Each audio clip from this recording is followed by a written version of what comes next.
Haleluya. Saya percaya bahwa hadirat Tuhan ada di tempat ini. Dan karena Tuhan ada di tempat ini, maka setiap saudara pasti diberkati oleh Tuhan.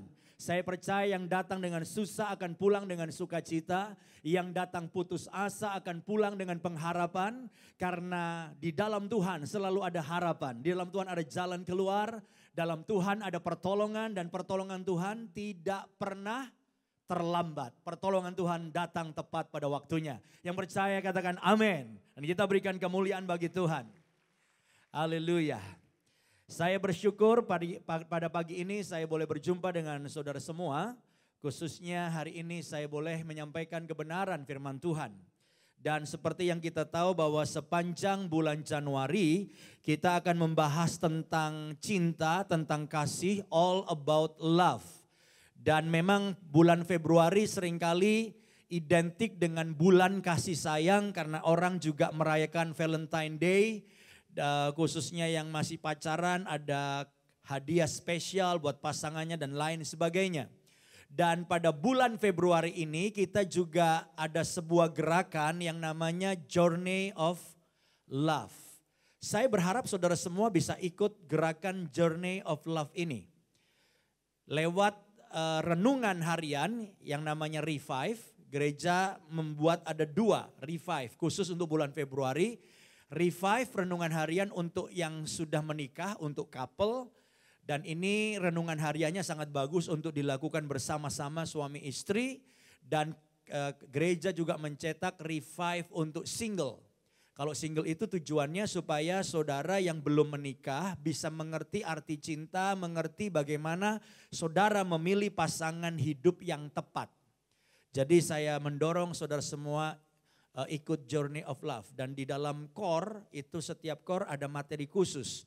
Di mana saudara bisa berdiskusi yang couple dengan couple, yang single dengan single.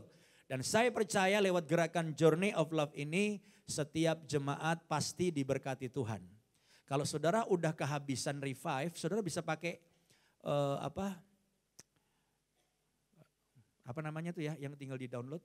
Apps ya, saudara bisa mendapatkan lewat aplikasi dari NDC, dan kita berharap nantinya semua saudara udah gak perlu lagi pegang buku itu. Semua saudara bisa pakai aplikasi dari NDC dan saudara bisa mengikuti Revive setiap hari. Baik saudara-saudara, kita akan dengar firman Tuhan. Dan pagi ini judul firman Tuhan adalah Grow in Love atau bertumbuh dalam cinta, bertumbuh dalam kasih. Tuhan menghendaki cinta kita itu bertumbuh. Cinta kita untuk pasangan kita, untuk suami kita, untuk istri kita bertumbuh. Cinta kita untuk anak kita, untuk orang tua kita, untuk teman-teman kita itu bertumbuh. Nah, pertanyaannya adalah bagaimana kita bisa bertumbuh dalam cinta, bertumbuh dalam kasih. Yang pasti saudara-saudara yang namanya cinta atau kasih itu nggak bisa otomatis bertumbuh. Yang namanya cinta atau kasih itu saudaraku harus ada upaya, ada usaha yang kita lakukan supaya cinta kita bisa bertumbuh. Lalu saudara mungkin bertanya kepada saya, Pak, kalau saya nggak mau cinta saya bertumbuh, saya mau gini aja gimana? Saya mau beritahu cinta yang nggak bertumbuh itu bahaya. Karena nggak mungkin cinta itu flat. Cinta yang flat kecenderungannya akan menurun. Makanya suami istri yang cintanya nggak bertumbuh, saya pastikan menurun. Apalagi suamimu nggak sekeren dulu. Dulu umur 30 keren, sekarang udah 50, 60, udah loyo dikit. Ya istri dulu cantik saudaraku ya, body langsing ya, sekarang udah langsung bodinya. Ya dan tambah tua. Dan kalau saudara nggak punya cinta yang bertumbuh, saya ingin beritahu pasti merosot. Dan akhirnya keluarga-keluarga menjadi tawar. Yang penting kumpul, yang penting nggak bercerai, tapi sebenarnya sudah mengalami kehambaran. Ada banyak keluarga, ada banyak hubungan hambar. Kenapa? Karena nggak bertumbuh. Makanya cinta yang bertumbuh itu adalah sesuatu keharusan. Sebab kalau cinta saudara nggak bertumbuh, itu bahaya besar. Dan saya mendorong setiap saudara punya satu tekad, cinta saya harus bertumbuh. Berapa banyak saudara mau cintanya mau bertumbuh? Lambaikan tangan saudara. Mari kita berikan kemuliaan bagi Tuhan. Nah, di dalam 1 Petrus pasal 4 ayat yang ke-8, saya akan bacakan, saudara-saudara, dikatakan begini. Tetapi yang terutama, kasihilah sungguh-sungguh seorang akan yang lain. Sebab kasih menutupi banyak sekali dosa. Perhatikan yang saya garis bawahi. Kasihilah apa saudara? Sungguh-sungguh. Di dalam terjemahan bahasa Inggris dikatakan above all, maintain constant love. Maintain constant love for one another. For love covers a multitude of sins. Yang saya garis bawahi maintain constant love. Jadi terjemahan Indonesianya kasihilah sungguh-sungguh. Terjemahan bahasa Inggrisnya maintain constant love. Nah, sungguh-sungguh inilah yang dimaksud dengan harus ada usaha. Ya, sungguh-sungguh itu yang dalam bahasa Inggris disebut dengan konstan. Nah, kata konstan, saudara-saudara, kalau kita belajar bahasa aslinya, bahasa Yunani, maka konstan itu diterjemahkan dari kata Yunani, dari kata ektenes. Ya, ektenes, apa tuh ektenes? Ektenes itu artinya stretch it out. Put to full strain, exerted to the limit of its strength. Yang kira-kira kalau bisa saya simpulkan saudara-saudara, karena pakai kata-kata ini kayak semacam otot. Otot itu saudaraku supaya bisa kuat maka perlu di stretch, perlu ditarik, perlu dilatih saudaraku. Ya, jadi seperti otot yang ditempa dengan upaya olahraga agar otot menjadi kuat, sebetulnya sama seperti itulah cinta. Cinta itu saudaraku untuk bertumbuh juga diperlukan upaya olahraga. Menarik, men-stretching, mendorong supaya mencapai kekuatan penuhnya. Untuk memperkuat dan menumbuhkan cinta kita kepada sesama kita. Kepada pasangan kita, kepada orang tua kita, kepada anak kita, bahkan kepada teman-teman kita. Jadi dengan kata lain, cinta kita baru bisa bertumbuh kalau kita ada usaha. Setuju saudara? Kalau saudara membiarkan saja cinta saudara, tidak mengusahakannya, saya pastikan tidak akan bertumbuh, bahkan menurun. Makanya ada orang yang bilang, untuk menghancurkan sebuah taman itu nggak perlu pakai bulldozer. Untuk menghancurkan sebuah taman yang indah, yang ada kolam ikannya, yang ada tumbuh-tumbuhannya, itu nggak perlu dihancurkan pakai bulldozer. Taman yang indah itu menjadi hancur dengan cara gimana? Dengan cara dibiarkan saja. Dibiarkan nggak usah dirawat, maka taman itu menjadi hancur. Itulah cinta. Cinta itu dengan dibiarkan saja, nggak usah diapa-apain, itu akan merosot, akan turun. Tapi kalau cinta kita mau bertumbuh, grow in love, maka satu-satunya jalan adalah kita harus melakukan satu upaya. Seperti kita melatih otot kita, berolahraga supaya otot kita menjadi kuat. Apakah saudara mau melatih otot cinta saudara supaya menjadi kuat dan bertumbuh? Amin. Nah, hari ini kita akan belajar bersama-sama ada 3 upaya yang harus kita lakukan bagi setiap saudara yang tadi angkat tangan yang mau cintanya bertumbuh. Ya, mari kita lihat 3 upaya yang sederhana yang akan kita pelajari bersama pada pagi ini. Yang pertama, mulai lakukan tindakan kasih. Jadi bagi saudara yang mau kasihnya bertumbuh, simple.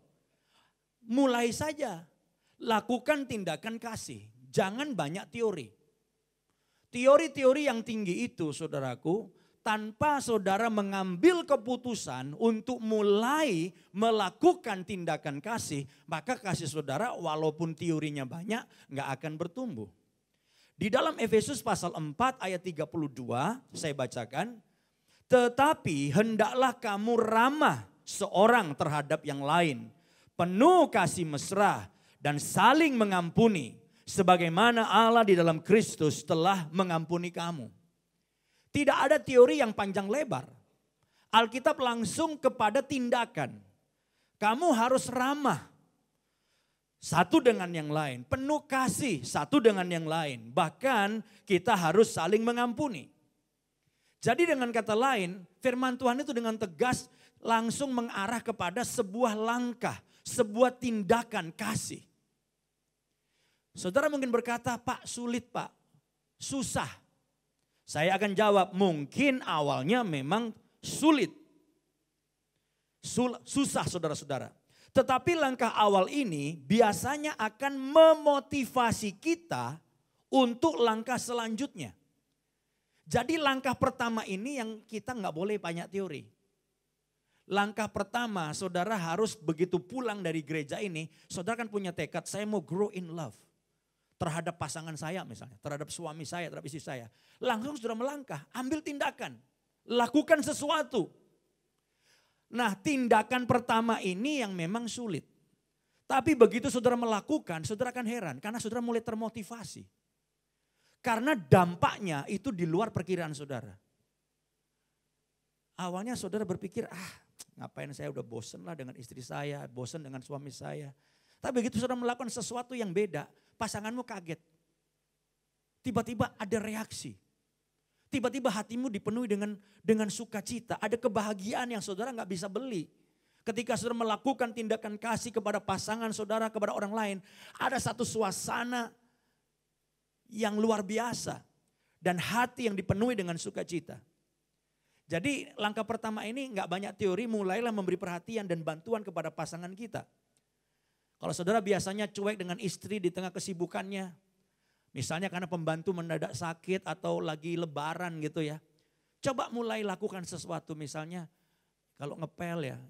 Ya kita bantulah istri kita ngepel. Atau ketika istri kita cuci piring. Misalnya kan itu tiap keluarga beda-beda budayanya. Ada yang memang istri kerja sendiri kita bantu. Dan langkah awal ini saudaraku akan menjadi sesuatu yang luar biasa. Atau saudara mau melakukan hal-hal yang simpel misalnya gini. Saya biasanya ngomong sama pasangan saya itu kasar. Hari ini Journey of Love lewat Revive kita. Judulnya cinta itu tidak apa? Tidak kasar. Ini banyak nggak ikut nih kayaknya nggak respon ini. Ya hari ini topiknya cinta itu apa? Tidak kasar. Coba saudara lakukan tindakan kasih yang sederhana. Saya mau kalau ngomong sama istri sekarang lembut. Ya, lakukan itu aja. Kalau biasanya sama istri bego-bego ini, kamu bego banget sih. Coba kita robah. Biasanya nadanya tinggi, sekarang nadanya datar aja. Hal-hal kecil. Ya, pilih kata-kata yang lembut. Biasanya kalau kita ngomong sama istri misalnya ya, apalagi kalau berantem itu singkat padat mematikan saudara. Ya, sekarang coba kita mikir dulu mana kata-kata kalau dulu milihnya yang paling sadis, sekarang milihnya yang paling lembut. Yang walaupun saudara mau negor tapi tegurannya itu kata-katanya pilihan katanya lembut. Lakukan itu. Lakukan langkah kecil yang simple tapi saudara mulai melangkah. Jangan banyak teori tapi ambil langkah pertama. Saudara mungkin berkata pasangan saya jaim Pak, pasangan saya ini lagi berantem dengan saya. Enggak masalah, ambil inisiatif pertama. Saudara lakukan langkah awal. Mulailah ada tindakan kasih walaupun langkah yang kecil. Misalnya ngomong, udah lama nih gak ngomong, mulut mulai gatel nih. Mulai ngajak ngobrol. Mulai tersenyum sama pasangan saudara, biasanya buang muka, mulai senyum, ambil lagi mukanya, jangan dibuang saudara. Ya, kemudian mulai mau mendengarkan, biasanya kalau ngomong itu ya, banyak ngomong. Sekarang mulai belajar dengerin, hal-hal simple. Tapi penting ada langkah awal, walaupun kecil. Ya, belajar mendengarkan pasangan kita. Kalau kita mau jujur saudaraku, kadang-kadang kita ini di luar, mungkin saudara terkenal sebagai orang yang lembut, kalau ngomong itu sopan. Tapi herannya ya, ada banyak suami yang di luar sopan, ada banyak istri yang kalau di luar sopan, begitu ngomong sama pasangannya di rumah, itu galaknya setengah mati. Saya juga bingung. Itu banyak yang senyum kan, bener nih suami gua nih, suami gua nih.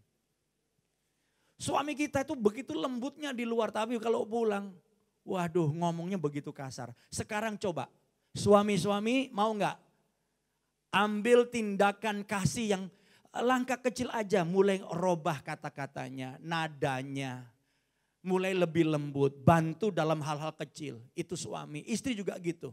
Kalau biasanya cuek, suami begitu, nggak tanggung jawab, gue nggak mau layanin. Sekarang ketika suami pulang, walaupun mungkin gaji kurang, kasih makan yang baik. Ambil langkah pertama.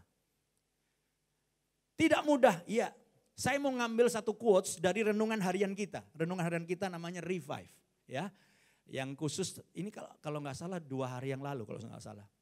Itu dari Revive kita, ya ada satu quotes. Tidak mudah untuk mengekspresikan cinta ketika kita tidak termotivasi. Namun cinta adalah sebuah keputusan, bukan perasaan. Jadi ketika saudara mau mengambil langkah mulai melakukan tindakan cinta, jangan nunggu perasaan saudara lagi oke. Jangan nunggu perasaan saya lagi oke nih, jangan. Ambillah keputusan. Kapan? Sekarang. Nanti pulang kalau bareng suami istri mulai lakukan sesuatu. Awalnya memang kagok. Apalagi kalau pasangannya kemudian ngomong, tumben. Nah, lu tumben lu. Nggak usah ditanggapin, udah bagus gua nolong lu jangan bilang tumben. Lu ngajak berantem, berantem lagi saudara. Intinya adalah kita bisa bertumbuh dalam cinta kita kalau kita mengambil keputusan untuk mencintai dan melakukan langkah awal. Walaupun langkah-langkah yang kecil. Tapi itu menjadi awal yang baik. Saudara merasakan sukacita. Dan saudara akan lebih kuat lagi melangkah ke depan. Dan dengan pertolongan Tuhan, cinta kita akan bertumbuh. Kasih kita akan bertumbuh. Yang setuju katakan amin. Berikan kemuliaan bagi Tuhan. Haleluya. Yang kedua, apa upaya yang harus kita lakukan supaya cinta kita bertumbuh, kasih kita bertumbuh?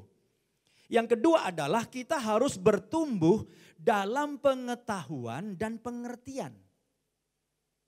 Pengetahuan kita harus bertumbuh, pengertian kita harus bertumbuh. Di dalam Filipi pasal 1 ayat 9 sampai 10 dikatakan begini. Dan inilah doaku, semoga kasihmu makin melimpah. Kasihmu makin melimpah dalam pengetahuan yang benar dan dalam segala macam pengertian. Sehingga kamu dapat memilih apa yang baik. Supaya kamu suci dan tak bercacat menjelang hari Tuhan, hari Kristus. Jadi kita bisa memilih apa yang baik. Kalau apa saudaraku? Kita bertumbuh dalam pengetahuan dan pengertian. Bertumbuh dalam pengetahuan dan pengertian itu luas. Bisa bertumbuh dalam pemahaman dan pengertian tentang firman Tuhan. Kalau saudara ngerti firman Tuhan, seperti hari ini saudara belajar firman Tuhan, saudara-saudara, itu juga bisa menumbuhkan kasih saudara. Saudara ngerti bagaimana saudara bisa lebih mengasihi. Tetapi juga kita harus bertumbuh, saudara-saudara, di dalam pengetahuan dan pengertian tentang pasangan hidup kita. Kalau kita ngerti dan lebih tahu pasangan hidup kita akan bisa melakukan hal-hal baik dengan lebih tepat. Lebih baik dan di situ kita bertumbuh di dalam kasih kita. Kita harus tahu suami-suami istri kita itu suka apa. Kita penting untuk bisa tahu. Ya tentu tahu, belum tentu. Ada banyak suami yang sudah menikah begitu lama dengan istrinya tapi dia nggak tahu apa sih yang menjadi kesukaan istrinya. Dan seandainya tahu pun kadang-kadang yang istri kita suka kita kurang suka. Nah ini repotnya saudara. Sama seperti istri saya dan saya. Itu juga pergumulan. Karena kita semua sama-sama belajar tidak ada yang sempurna di sini. Akhirnya setelah saya merenung-renung akhirnya saya mulai tahu dan mengerti. Istri saya itu suka difoto. Enggak yang namanya Natalan, enggak namanya hari Minggu. Dia merasa ada energi yang besar dan sukacita yang besar kalau foto. Repotnya yang istri saya suka, saya paling kurang suka. Apalagi kalau diatur-atur, mesti ayo jajar-jajar, oh salah gini, mesti miring-miring gini. Aduh rasanya gregetan saudara. Tapi ketika kita tahu ya kita harus belajar untuk melakukannya untuk pasangan kita. Seperti itu misalnya. Sebaliknya istri harus bertumbuh juga pengetahuannya dan pengertiannya tentang suami kita itu apa sih yang kalau kita ngomong melukai dia. Tiap laki-laki beda, gengsinya pun beda.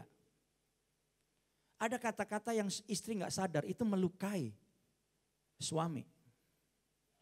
Pokoknya suami itu macam-macam, sensitifnya beda-beda. Dan istri harus berusaha untuk tahu, menambahkan bertumbuh pengertiannya dan pengetahuannya tentang apa yang buat suamiku ini sensitif. Apa yang buat suamiku dia merasa paling terhina, itu beda-beda tiap laki-laki. Dan kalau kita mengerti lebih dalam lagi, maka dikatakan kita bisa melakukan yang baik lebih lagi untuk pasangan kita. Yang setuju katakan amin.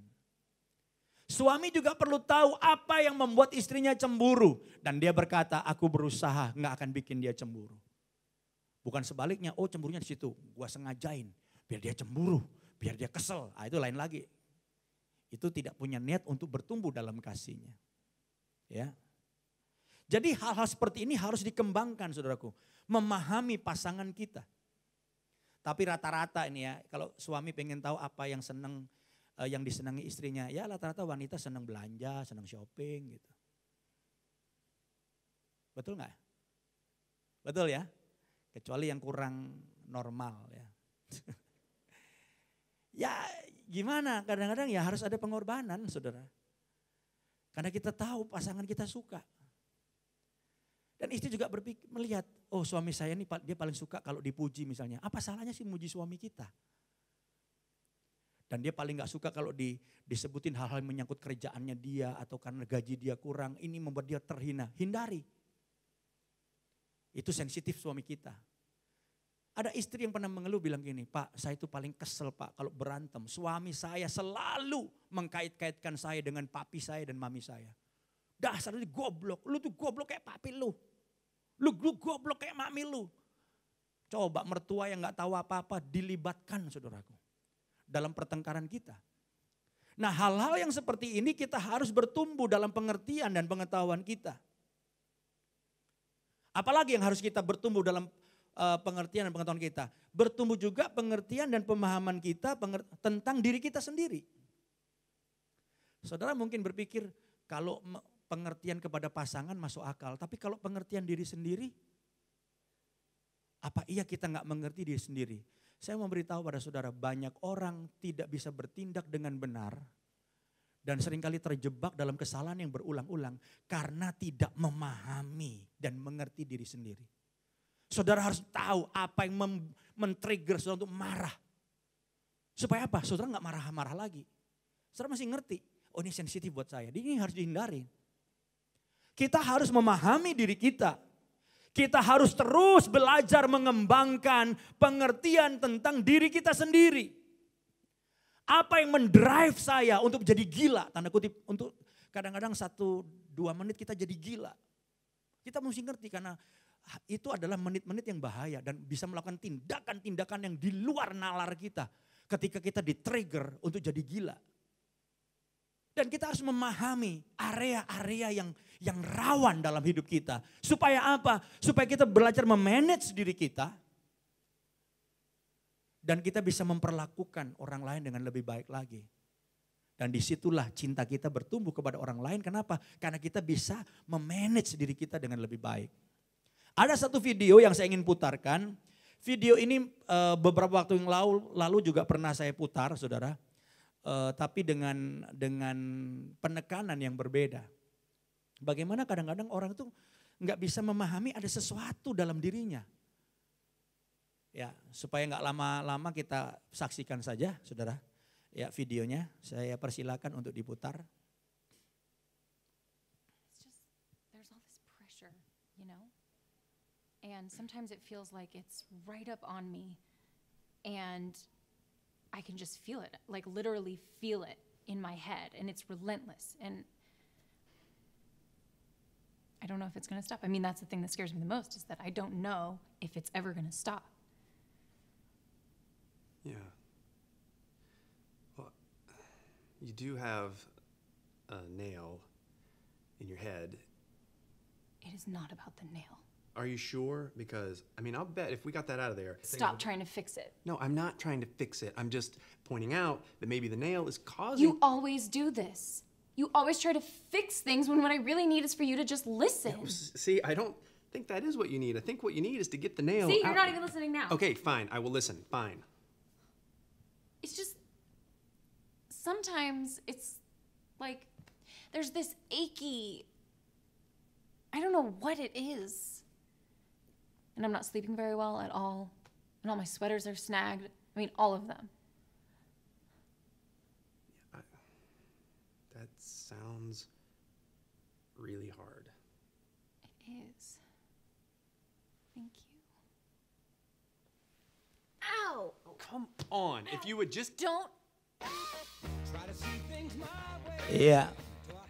Saudara melihat orang yang nggak bisa memahami dirinya kayak begitu. Ya. Jadi bagaimana kita bisa memahami ada apa sih dalam diri kita? Itu sangat penting, dan si pria tadi juga berusaha kasih masukan juga, tapi ya si wanitanya nggak memahami dirinya. Ya, ini ada banyak hal kita bisa lihat dari sisi si pria dan sisi wanita, tapi intinya adalah pemahaman tentang diri kita, pengertian tentang diri kita itu harus bertumbuh. Dan pengertian dan pemahaman kita kepada pasangan kita juga harus bertumbuh. Itu membuat kita bisa melakukan banyak hal yang lebih baik kepada pasangan kita, dan juga bagaimana kita memanage diri kita.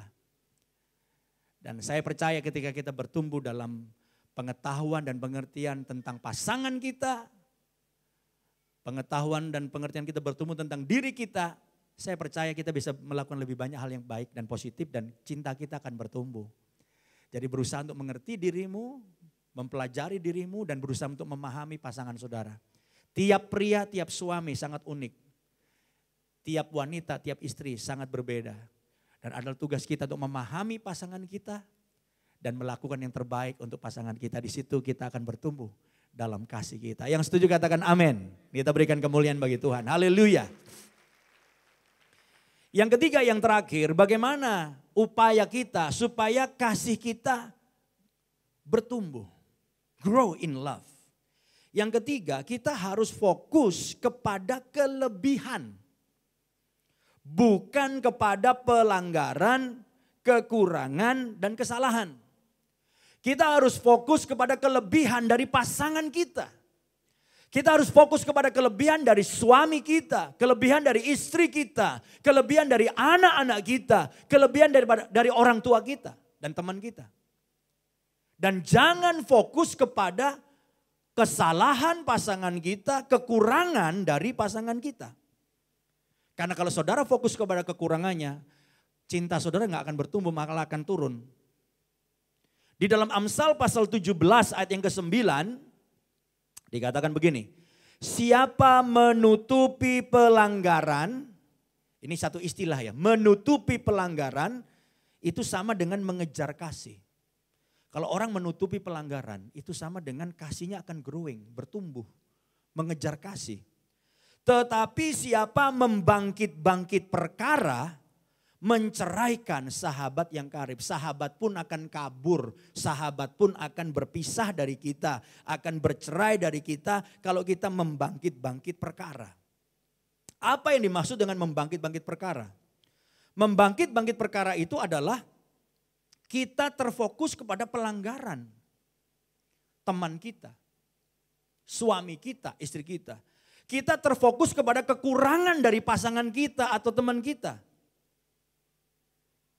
Dan kalau ini yang kita lakukan, kita selalu fokus kepada, aduh suami saya kok begitu ya, kok gak bijaksana ya, aduh kok suami saya gak keren kayak tetangga ya, aduh kok istri saya gimana ya, gak rajin ya. Kalau kita fokus kepada kesalahan dari pasangan kita, kesalahan dari teman kita, dikatakan akan menceraikan sahabat yang karib. Tapi sebaliknya kalimat di atas dikatakan siapa menutupi pelanggaran, Mengejar kasih, apa tuh menutupi pelanggaran? Menutupi pelanggaran artinya saudara fokus kepada kelebihan pasangan saudara. Saudara fokus mencari bahkan, oh istri saya itu punya kelebihan ini loh. Memang dia nggak gitu cantik sih, tapi dia itu orangnya begini loh. Orangnya bijaksana loh. Dan saudara fokus kepada itu. Oh suami saya itu luar biasa. Jangan sekali-kali saudara fokus kepada kelemahan, kesalahan dan pelanggaran pasangan saudara. Tapi fokus kepada kelebihannya, kontribusinya, pengorbanannya, potensinya. Itu yang Alkitab katakan mengejar kasih, menumbuhkan cinta. Saudara tahu dampaknya kalau orang pelanggarannya ditutupi. Saya percaya akan semakin bertumbuh dalam cinta. Yang setuju katakan amin. Suami menutupi pelanggaran, menutupi kekurangan istrinya. Istri menutupi kelemahan suaminya, menutupi kegagalan suaminya. Saya percaya masing-masing akan bertumbuh dalam cinta. Itu yang dilakukan Yesus kepada kita. Yesus gak pernah fokus kepada dosa kita. Saya nggak bisa bayangkan kalau Yesus itu cari-cari dosa kita dan fokus pada kelemahan kita dan dosa kita. Rasanya kita nggak ada di sini semua, kita akan binasa. Tapi Yesus fokus melihat ada sesuatu yang baik dalam diri saudara yang Yesus bisa pakai. Ada sesuatu yang baik dalam diri saudara, ada potensi yang luar biasa dalam diri saudara yang Yesus bisa ubahkan hidup saudara. Dan itu yang membuat kita lebih mengasihi Tuhan Yesus. Karena apa? Bukan karena dihukum, karena kita dicintai habis-habisan. Karena Yesus fokus kepada potensi dalam hidup kita. Mengapa saya ada di tempat ini dan mengasihi dia lebih lagi? Karena apa? Dia gak pernah cari-cari salah saya. Setiap kali kita datang dan bilang, aku banyak kelemahan Tuhan. Tuhan bilang, aku tahu. Aku tetap optimis. Aku bisa pakai hidupmu. Aku melihat potensi dalam dirimu. Kenapa kita makin mengasihi Tuhan? Karena itulah Yesus. Yesus tidak fokus pada kesalahan kita. Dia fokus pada kekuatan kita. Yang setuju katakan amin. Dan berikan kemuliaan bagi Tuhan. Haleluya. Dan juga ada dampak yang luar biasa ketika kita fokus kepada kelebihan dari pasangan kita. Ketika kita fokus pada kelebihan istri kita, saudara-saudara. Kita akan semakin menghargai. Ingat, persoalan yang membuat keluarga berantakan, hilangnya rasa hormat. Hilangnya rasa hormat di dalam hubungan suami istri. Dan dalam hubungan apapun. Tapi kalau kita fokus kepada kelebihan pasangan kita, suami saya itu hebat loh. Dia cari positifnya. Maka istri akan hormat. Lebih menghargai. Demikian juga sebaliknya. Kalau suami lihat kelebihan istrinya dan fokus, aduh istri saya itu luar biasa. Dia penuh dengan pengorbanan, dia rajin. Ketika kita fokus pada kelebihan istri kita punya respect meningkat. Kita punya kasih meningkat, kasih kita akan bertumbuh. Sebelum saya akhiri firman Tuhan pada pagi ini, ada satu video, ini video yang terakhir. Tentang bagaimana seorang anak ketika dia fokus pada kelemahan orang tuanya, kepada kelemahan ayahnya. Dia nggak bisa mencintai ayahnya. Karena ayahnya itu nggak bisa ngomong, saudara. Bisu, tuli. Dan anaknya itu kalau fokus pada kelemahan dari papinya, dia nggak bisa mencintai papinya. Tapi ketika dia melihat pengorbanan dari papinya, dan ini anak mulai fokus kepada kelebihan dari papinya, maka cintanya bertumbuh. Ini prinsip yang simpel aja dan kita saksikan videonya saudaraku.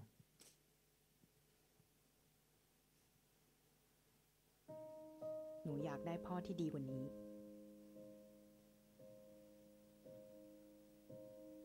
พ่อที่ไม่เป็นใบ้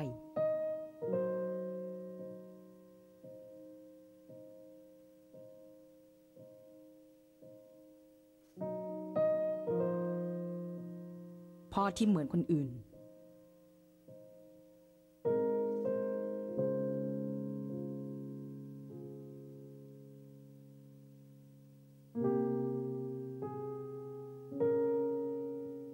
อที่ได้ยินในสิ่งที่หนูอยากบอก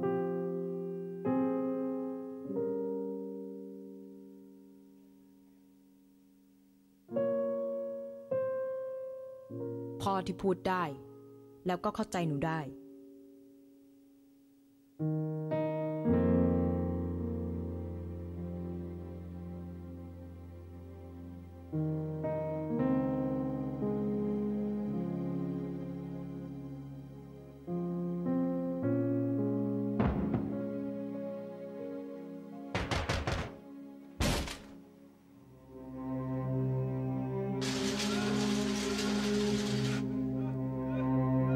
อย่าให้ลูกเป็นอะไรนะคะหมอ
บางทีอาจจะไม่มีพ่อที่ดีที่สุด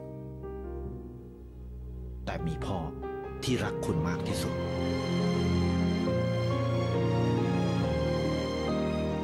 ดูแลคนที่ดูแลคุณ Ya saudara, pada saat si anak fokus kepada kekurangan ayahnya, ayah saya tuli, ayah saya bisu, maka dia benci ayahnya. Kasihnya menurun. Tapi pada saat anak ini mengalami sesuatu dan dia melihat cinta dari seorang ayah yang mau berkorban, maka si anak mulai fokus melihat kepada kelebihan ayahnya. Dia fokus kepada melihat ayah yang mau berkorban. Saudara melihat cintanya mulai bertumbuh. Bertumbuh dalam mencintai ayahnya. Sama juga ketika entah saudara istri, entah suami, anak atau orang tua. Setiap kita punya kekurangan. Setiap kita, tidak ada seorang pun yang sempurna. Tidak ada suami yang sempurna, tidak ada istri yang sempurna, tidak ada orang tua yang sempurna. Tidak ada anak yang sempurna. Kalau kita fokus kepada kekurangan pasangan kita, kepada teman kita, cinta kita akan menurun. Tapi coba kita mulai lihat, mulai mencari kelebihan dari pasangan kita.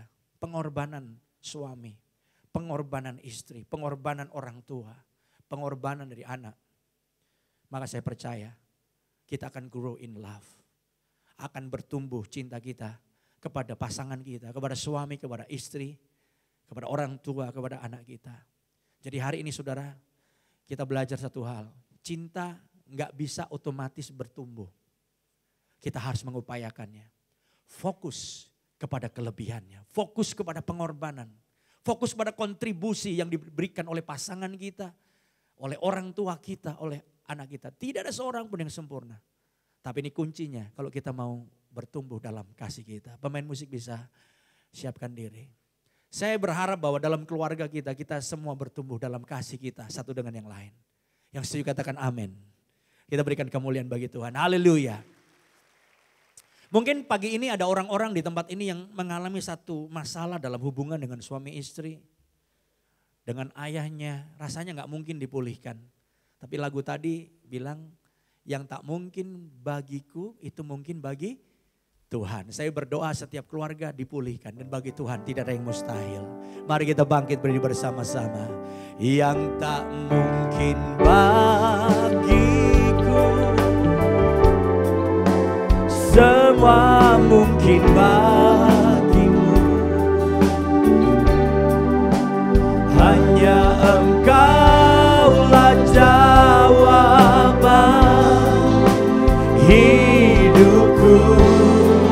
rindu memberkati setiap keluarga kita dan memulihkan hubungan kita. Yang tak pernah ku lihat dan tak pernah ku pikirkan, itu yang kau sediakan bagiku. Itu yang kau, haleluya.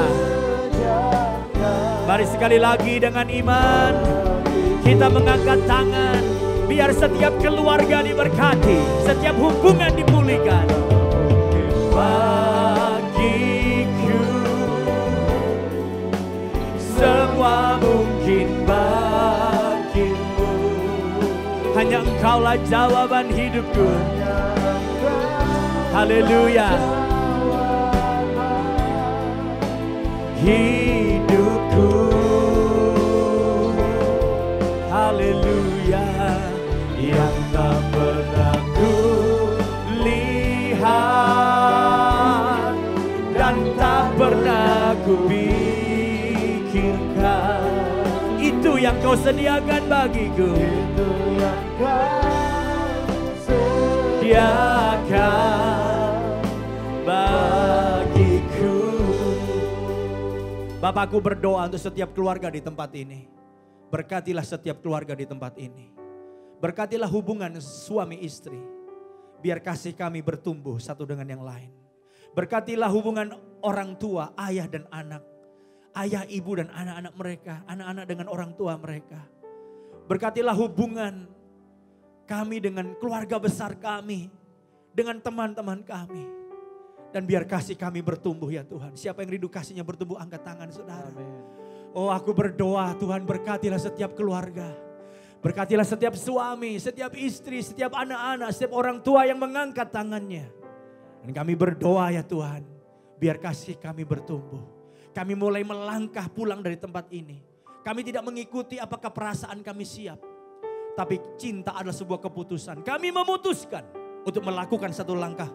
Mungkin langkah kecil, tapi sebuah tindakan cinta yang kami lakukan merupakan awal yang luar biasa. Kasih kami akan bertumbuh. Berkatilah setiap keluarga. Berkatilah setiap suami istri. Berkatilah hubungan orang tua dan anak. Hubungan dengan mertua, dengan menantu, semua diberkati. Hubungan dengan teman, semua diberkati. Kami bertumbuh dalam kasih kami. Berkatilah setiap jemaat sepanjang bulan Februari ini. Kami akan belajar untuk kasih kami makin bertumbuh. Juga mencintai Tuhan lebih lagi. Terima kasih Bapa, dalam nama Yesus kami berdoa. Dan semua yang diberkati katakan amin. Kita berikan kemuliaan bagi Tuhan.